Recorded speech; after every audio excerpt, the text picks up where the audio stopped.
We are here with Emma Yoder. She teaches in Central Iowa, and I'm really excited to get to talk to her about all the good things going on in her classroom, how she feels education is going, but also your experience with the University of Northern Iowa Literacy Initiative and the project that you are doing this year. And so, with that, I always like to start with, what do you love about education right now? Yes. Education in general, I always find so powerful, just regardless of whether that be in 2024 or if that was back when I was in school and when was it 2018 when I graduated high school. And that it's one that it I feel like definitely depends on students on whether or not they find the value in learning, and also with community engagement. And I find that with now, like in 2024, I do find that there's a lot more support with reaching out to families. At least with my district, we do, or I guess I should say building, because each building within our district is does things a little differently. But our building does do a great job trying to make sure that families are connected in one shape or form. I also find that the uh, one thing I do like about education nowadays is the more pressing need to tie in like what students are experiencing in their everyday lives to education as well. So that way it's not just like, oh, I want to sit down and do X, Y, and Z, but what are those real life connections that can be brought into Yeah. learning, which makes it even more powerful. Yeah. I think that brings in student centered and being more student focused. Mm-hmm. It's something that I am pretty passionate about in just what kids are learning and what they're Exactly. experiencing, and bringing in, some kids do come in with a lot. They come in Mm-hmm. with a lot of stuff, and those little babies, a lot of stuff. That's hard when you're trying to teach. And so really fostering an environment of student centered, student Mm-hmm. focused, and giving them the floor is just, I think that's very powerful. I love that. And you had mentioned community. I love that too. That's something we do a lot, Yeah. engaging families and getting families involved. Well, so much more. I'm 22 years in, and that wasn't the case when I started teaching. Parents were there, like they came in, but not like they do now. And just having that open door policy to invite families to see what we're doing. Their kids are here 7 hours a day. They should Right. come in. So Right. yeah, Yeah. well, And it's one that I find too that like I don't know, part of it is, I'm thinking of my quote unquote high flyers or, students that are not necessarily pegged as like the good students. So I'm using that with quotations because they are good students just expressed in a different way. yeah. And I find that a lot of the time is if you give them the time to like really express, a lot of their reasoning is makes sense. Like, or they just haven't had a lot of experience where they needed to have a quote unquote calm body, because how often are we asking kids at home to, hey, sit in your carpet square and do X, Y, and Z? And, Yeah. usually when they're at home, they're relaxed, they're having fun and playing with siblings, chasing, running. And so then to be in a complete 180 environment with, 24 other kids, they're still learning what to do with their bodies. Like, I can move my arms. What? But if I do that, I can hit somebody. What is that? Yeah. Yeah, that's that space, that knowing your space and your surrounding can be challenging for those little babies. But yeah, also home is different than school. Kids struggle to do what I could do school, which for Mhm. me then says, okay, well, how are we doing school? Are there things they have to be able to sit for? Of course. Are Yeah. there things that can we be flexible in how they do their work? Sure. And I think that's important because I think about all the time. I sit at a table, I Mhm. sit at the couch, I could sit on the floor, and my work still gets done. So maybe they could do the same, opening an environment where, yes, there's some structure. Structure and routine is important, but a little Mhm. flexibility. I think that's important. Well, I Exactly. really am excited. You are in cohort 3 of the University of Northern Iowa's literacy initiative through the Jacobson Center for Comprehensive Literacy. And each cohort has we've had a research project. I was part of cohort 1, and I talked about student agency and giving students choice. And I thought that was so powerful and something I still do 3 years later. So I'm curious, what project did you settle on? research question, however you'd like to describe it. Yeah.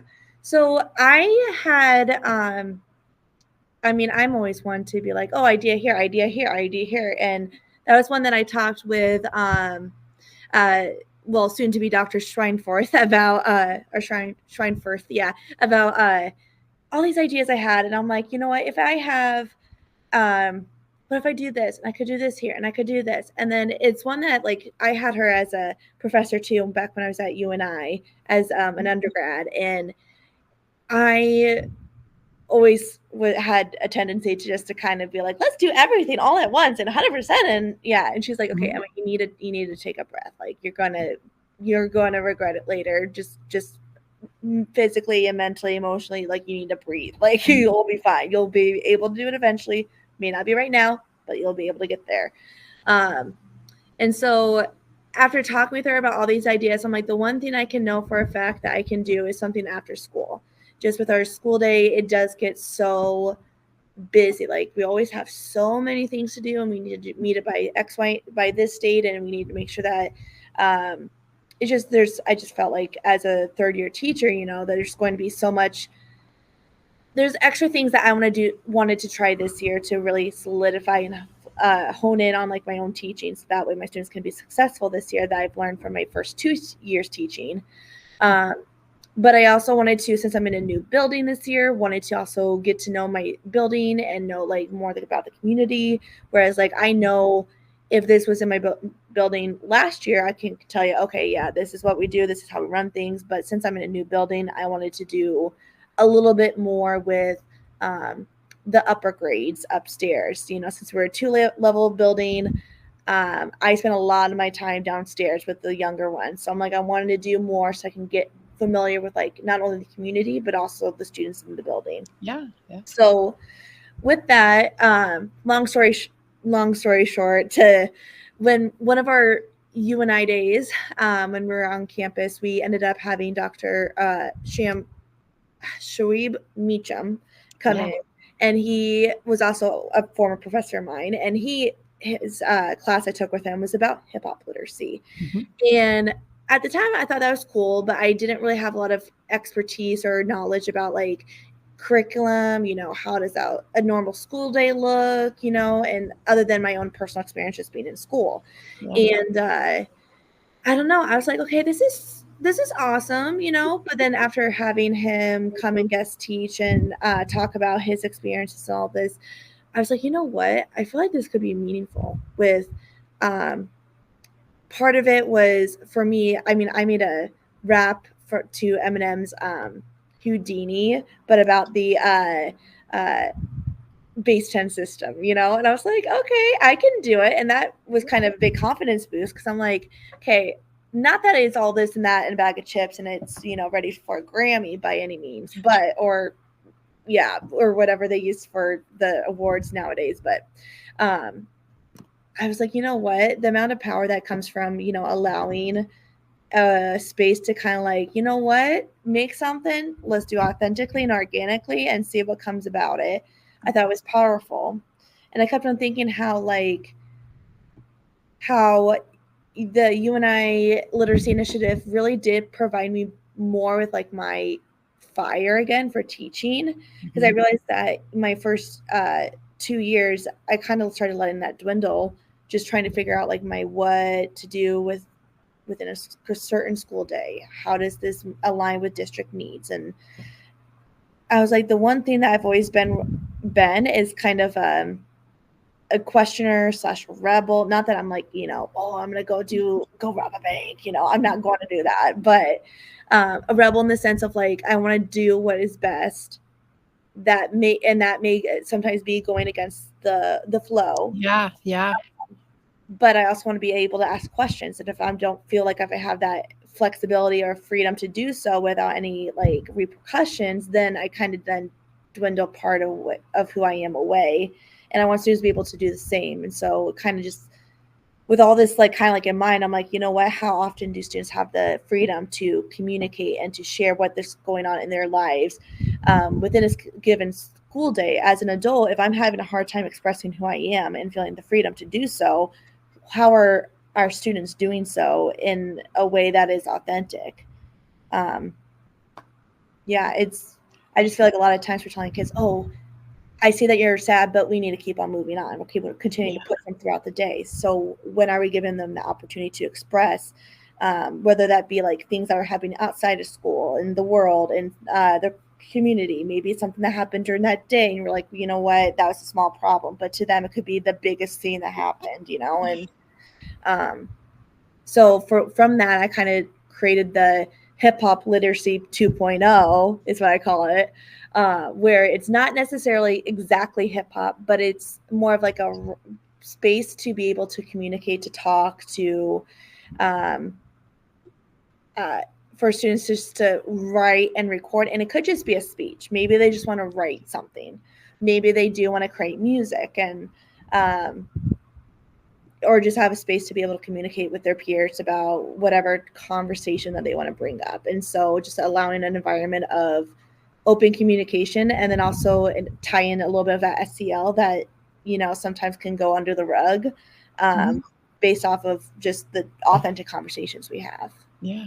I love that. I love that. And then if that gets you just that gives those kids a safe space, that gives them an adult that is listening. I Mhm. think that is fantastic. And I think I see the power, even if you keep this momentum and you're staying in this school.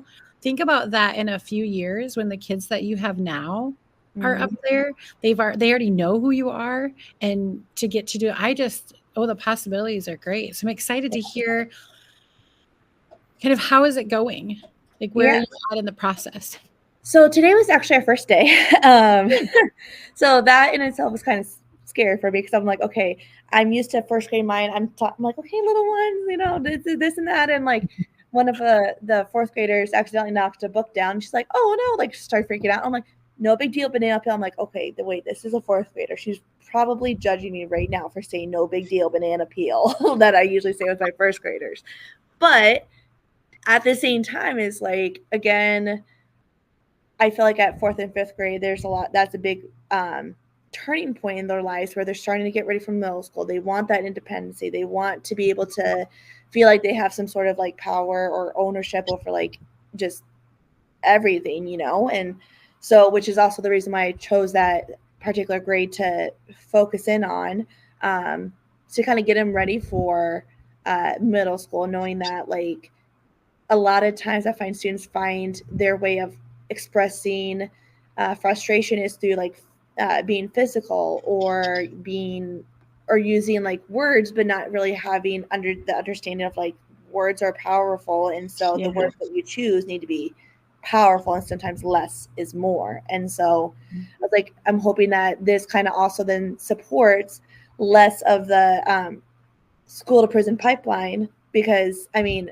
reality is like, at least for our school, it's if you get into a physical alteration or if you're seen by, you're just as guilty as if you were in the fight. And it's like I want students to be able to have that power to be able to voice a concern or voice a like saying like that's not okay, but also in a way that is effective and it's not just going to be automatically a screaming match or um, like how can I.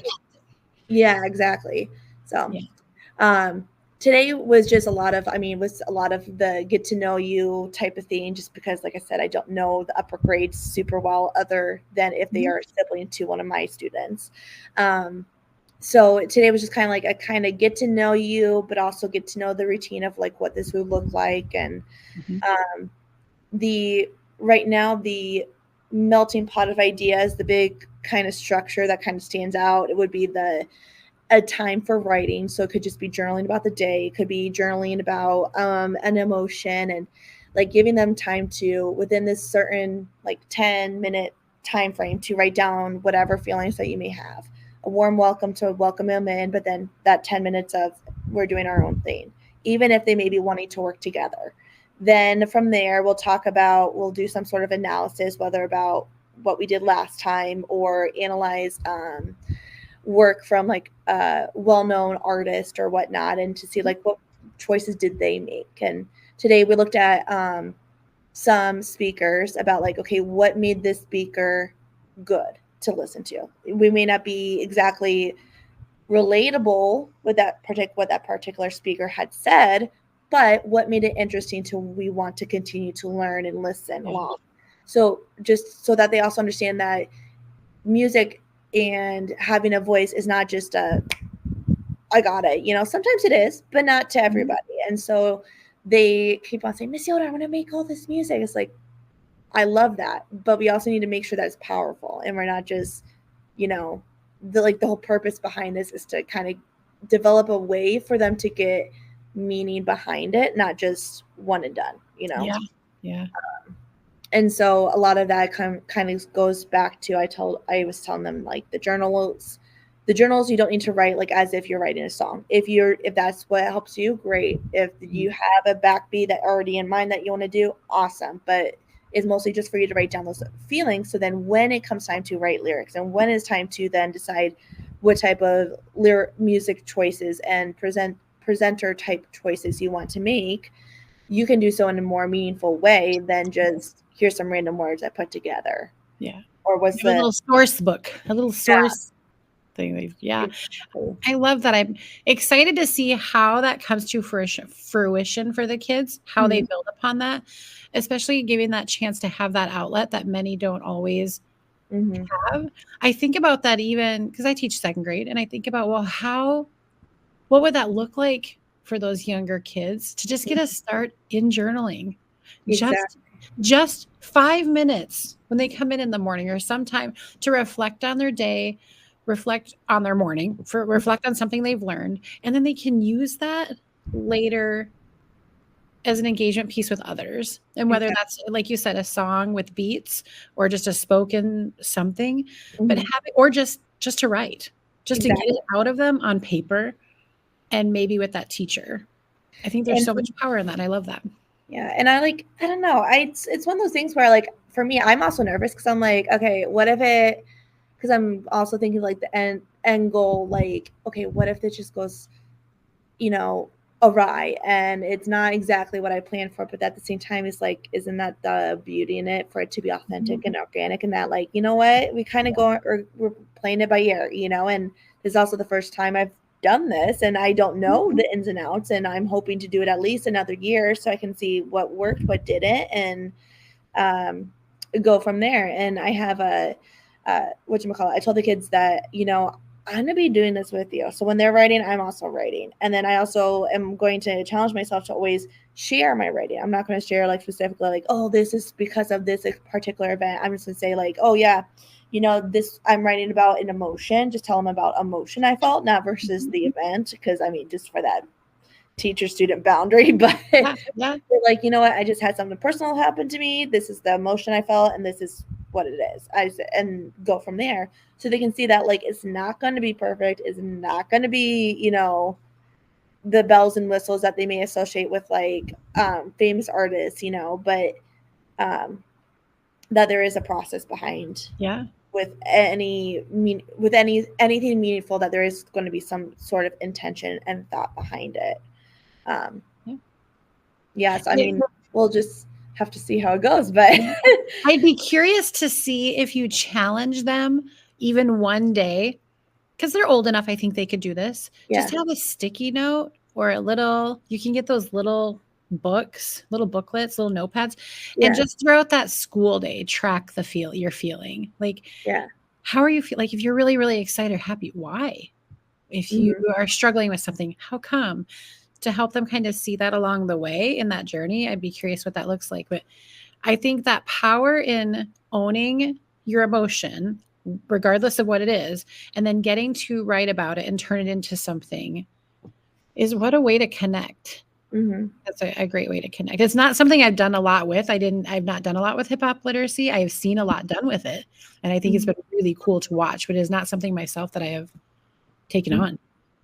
yeah, and like I don't know, and I mean, granted, I also have a sweet spot for hip hop. I did a hip hop growing up, and that was like my big outlet. And of course, like eighth grade, I was like, oh, my rebellious teenage years. Oh, my mom signed me up for this as a kid. I don't even know if it's my like. I wanted to do it, so I ended up just like stopping. And I'm like, okay, I'll always go back if I would like it.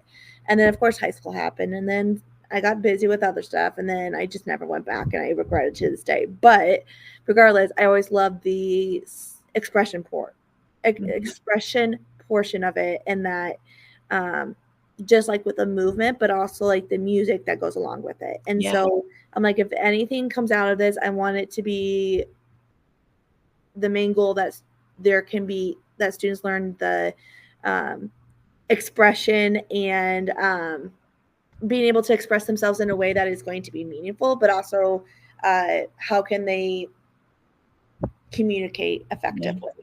And then with that, I also love how it also incorporates a little bit of the literacy fluency aspect, because in order to understand like how to write, you also need to know how to read, and Yeah. then like the beats per minute, what type of phrasing will you choose to use, what type of phonemic awareness. So it's all encompassing. So whether or not they're explicitly going to realize like, oh my gosh, I'm doing fluency right now, or Mhm. there is a little bit of that going on too. You get some school in there, some Yeah, academics. yeah, I'm totally gonna get up and wave and do my thing because like teaching, yeah. conversations happen and I'm in the dark. So I'm like, do the wave in my classroom, try to figure it. I'm gonna step away. Nope, that didn't work either. So one moment. Boy. Yeah. I have a overhead lighting, I guess, that I did for my dad put on rope lights on the ceiling. So I'm like, I love alternate lighting. It's just I would say for me the overhead lights kind of gets me overstimulated. So I'm like, I can't imagine what it does to my 6 and 7 year olds. I And don't ever use the overhead lights unless it's a rainy, gray day because I have wall to wall windows that go the whole, so I have all kinds of sunlight, yeah. which is very nice. So yeah, that's welcome to education. Yes. You're sitting and all of a sudden it's pitch black. And you're like, oh, really? Okay. I got to do the dance to get the lights back on. But, Yes. that's just how it is. So, Exactly. well, how are you? So, how do you feel your today went? Um, I think today was kind of like a big whirl of figuring things out. For me, it also was a good for me to understand kind of like what the kids thought this was, and I did have a pre-meeting going into it, like this is what I was expecting and what we're going to be doing. But in their head, their thought, like, we're going to be making like hip hop music and we're going to be making music. One kid goes, where's the instruments? And I'm like, instruments? We're not. Like, I trust me, I was a band kid. I know how to play clarinet, but that's about it. I can do a little bit of piano, a little bit of saxophone, a little clarinet, and that's it. But I'm like, oh, no, I think you're mistaken about my budget here. And I'm like, okay, well, maybe I can reach out and see if like maybe I can connect with like a symphony, or see if the different musicians in town can come in and bring some instruments and see what we can do with that. But um I think it was good to kind of see, the different personalities that kind of showed up today, to be like, okay, at this point in the day, this is how they act and this is how what they thought, so I can kind of better plan for um, future sessions. It also is a way for me to uh, kind of figure out like, okay, what were their hopes to be able to do? Because I had Yeah. one group of kids go like, oh, we want to work together. Okay, well, that's awesome, but I also want each of you to be able to add to it in a meaningful way. I want it to be more like, yes, I'm all for making music too, because I'm a music junkie too. So I'm like, okay, we'll be able to do that, but first we also need to be able to get meaning behind it. And every song has some sort of meaning. They're like, let's do a sad song. I'm like, okay, but if you're going to write about Sonic the Hedgehog, probably not going to be a sad song then, Yeah. you know? He's a pretty Uh, fast paced feller. yeah. I'm like, I mean, it could be how you write about it, but Yeah.